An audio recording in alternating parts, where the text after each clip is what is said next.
Mfuko wa NSSF kama mnavyofahamu ni mfuko wa hifadhi ya jamii ambao unahudumia sekta binafsi, wale walioajiriwa, lakini pia tuna mamlaka ya kisheria ya kuwasajili wale ambao wamejiajiri wenyewe.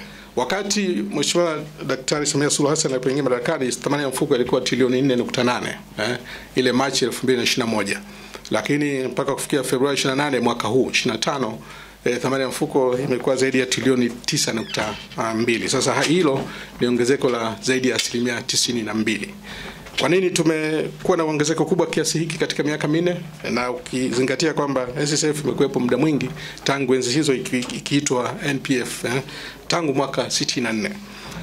Moja ni hilo ambalo nimeeleza, sera nzuri za uwekezaji ambao zimevutia sana wawekezaji. Tumesajili wanachama zaidi ya milioni 1 na kuwa specific katika kipindi hiki cha miaka 4 mpaka 28 Februari mwaka huu tumesajili wanachama milioni 1,52,176.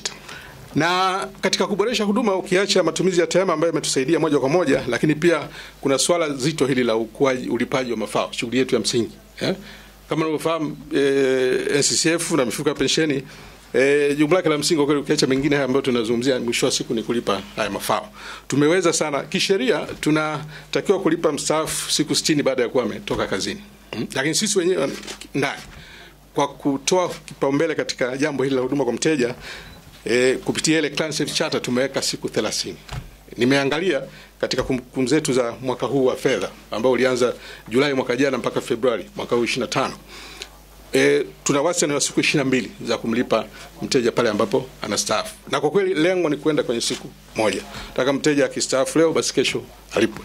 Kwa hiyo pamoja na sheria kutaka tulipe ndani ya siku 60, lakini tumepunguza mpaka kufikia siku 22 na mwelekeo sasa ni kupunguza mpaka kufikia siku moja. Hayo tutafanya kwa sababu ni moja malengo yetu na tunaweka mikakati ya kuhakikisha kwamba yote hayo yanatekelezeka. Lakini pia katika swala la kuboresha huduma kwa wateja, tumehakikisha kwamba wale ambao hawawezi kutumia tehama, ofisi zetu zimesambaa nchi nzima. Tuna ofisi kila mkoa, tuna ofisi kila katika wilaya, lakini pia kuna vituo. Sasa katika mwaka huu uliopita tumeweza kupandisha ofisi, kwa mfano pale Dar es Salaam tumeongeza ofisi zenye hadhi ya kimkoa kwa maana ya NSSF 2, Kigamboni na Ubungo. Yote hayo ni katika kuhakikisha kwamba kwa kweli tunakuwa karibu na wateja na tunawaondolea ule usumbufu wa kutufuata mbali.